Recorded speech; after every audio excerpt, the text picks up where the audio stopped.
हरे Krishna, Radhe Radhe. Oven माह के शुक्ल पक्ष की एकादशी को पुत्रदा एकादशी के नाम से जाना जाता है। इस दिन खास तौर पे संतान के सुखी और स्वस्थ जीवन की कामना से व्रत उपासना की जाती है और जिन दंपतियों के संतान की सुख की प्राप्ति नहीं हुई रहती है या जिनको संतान सुख नहीं है, वो लोग पुत्रदा एकादशी के दिन विधि विधान से भगवान विष्णु के बाल स्वरूप लड्डू गोपाल जी की विधि विधान से पूजन अर्चन वंदन करते हैं, तो भगवान विष्णु के बाल स्वरूप लड्डू गोपाल अति शीघ्र प्रसन्न होकर उनके घर में बाल स्वरूप रूप में जन्म लेते हैं और घर में अति शीघ्र किलकारियाँ गूंजती हैं, घर में खुशियाँ आती हैं। पुत्रदा एकादशी के दिन जरूर करें बाल स्वरूप लड्डू गोपाल जी की सेवा। साल भर की सभी एकादशियों का महत्व स्कंद पुराण के वैष्णव खंड में एकादशी महात्म्य अध्याय में बताया गया है कि एकादशी पर भगवान विष्णु जी के लिए व्रत किया जाता है, विशेष पूजा की जाती है। पुत्रदा एकादशी पर बाल गोपाल और गुरु ग्रह के लिए भी विशेष पूजा पाठ करनी चाहिए।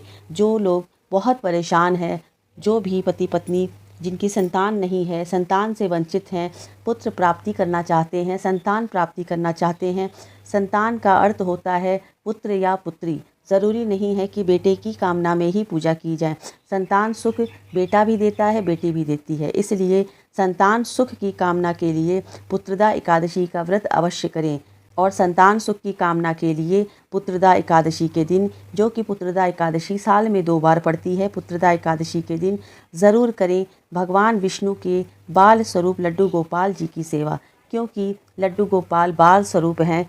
जैसे एक छोटे से बालक को अगर वो बालक रोता है, नहीं मानता है, तो अगर हम छोटा सा खिलौना दे दें, थोड़ा सा लाड़ प्यार कर दें, थोड़ा सा उसको कुछ भी थोड़ा सा लाड़ दुलार करें, तो अति शीघ्र बच्चा मान जाता है और खुश होकर खेलने लगता है। उसी तरह से हमारे ठाकुर जी हैं, हमारे लड्डू गोपाल जी हैं। थोड़े से लाड़ दुलार, थोड़ी सी सेवा में ही अति शीघ्र प्रसन्न होकर मन की सारी इच्छाएं पूरी करते हैं, मन की सारी कामनाएं पूरी करते हैं।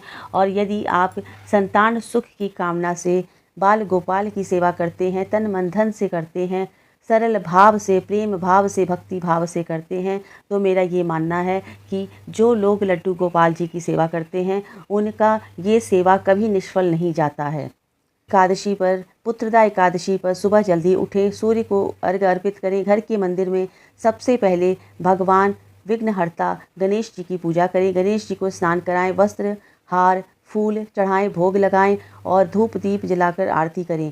गणेश जी की पूजा के बाद ही आप बाल स्वरूप लड्डू गोपाल जी की पूजा शुरू करें। ये पूजा आप चाहे तो सावन की पुत्रदा एकादशी से शुरू करके पौष माह की पुत्रदा एकादशी तक निरंतर करते रहें। यकीन मानिए वर्ष भीतर ही आपके घर में किलकारियाँ गूंजेंगी।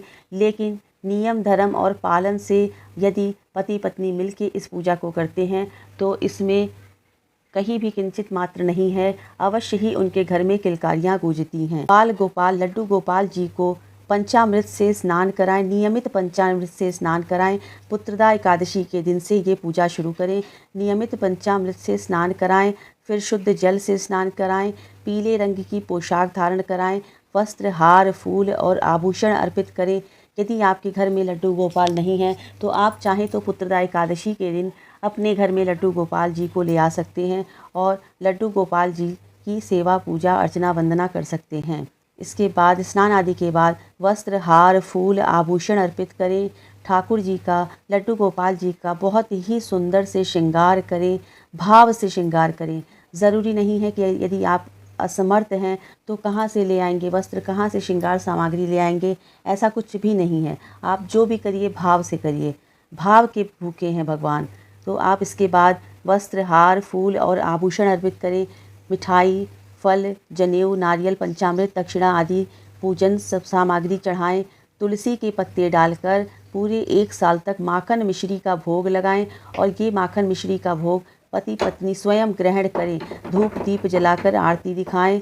इसके बाद संतान गोपाल का मंत्र जो कि इस प्रकार है, उसका तुलसी की माला से या फिर पुत्र जीवा की माला आती है, उस माला से आप 108 बार प्रतिदिन पति पत्नी इस मंत्र का जाप अवश्य करें। वो मंत्र इस प्रकार से है।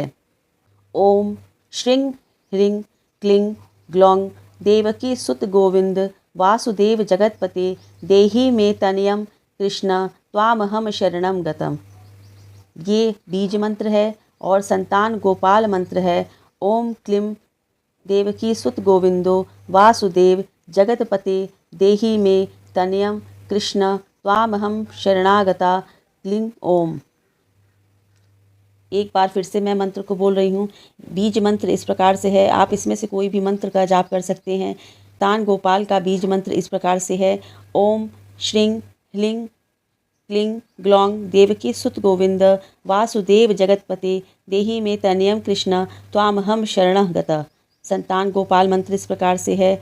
ओम क्लीं देवकी सुत गोविंदो वासुदेव जगतपते देहि मे तनयम कृष्ण त्वामहम शरणागता क्लीं ओम।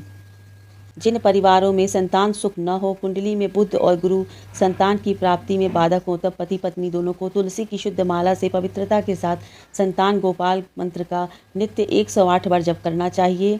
तो निश्चित ही ठाकुर जी की कृपा से आपके घर में संतान सुख की प्राप्ति होगी। लड्डू गोपाल जी की पूरे विधि विधान से सेवा करें, पूजा करें। बच्चे की तरह बाल स्वरूप हैं लड्डू गोपाल हम लोगों के। बाल स्वरूप ठाकुर जी की भाव से, जैसे कि हम एक बच्चे की, अपने बच्चे की, आप उनको अपना पुत्र मान के, आपको संतान की इच्छा है, इसलिए पुत्र भाव से आप उनकी सेवा करें। उनको स्नान कराएं, उनको वस्त्र पहनाएं, उनको भोग लगाएं, उनको लाड दुलार करें, उनके साथ खेलें, उनको शयन कराएं। तो इस तरह से आप उनकी सेवा करें तो देखिएगा वर्ष भीतर ही आपकी घर खुशियाँ निश्चित आएंगी। तो ये जो पूजा थी, ये पुत्रदा एकादशी की विशेष पूजा है, विशेष उपाय है कि जिन लोगों के घर संतान सुख नहीं है, जो लोग इस सुख से वंचित हैं, संतान सुख की कामना के लिए यत्न कर रहे हैं, वो जरूर करें, अवश्य करें। और पुत्रदा एकादशी के दिन इस उपाय को विष्णु भगवान के बाल स्वरूप श्री ठाकुर जी लड्डू गोपाल जी की पूजा ज़रूर करें, तो शीघ्र, अति शीघ्र उनकी मनोकामना पूरी होगी। ये सत्य है और सत्य वचन है। तो मैं उम्मीद करती हूँ ये छोटी सी जानकारी आप लोगों के बहुत ही ज़्यादा काम आएगी। तब तक के लिए श्री कृष्ण गोविंद हरे मुरारी, हे नाथ नारायण वासुदेवा, हरे कृष्ण कृष्ण कृष्ण हरे हरे, हरे राम राम राम हरे हरे। जय श्री कृष्णा।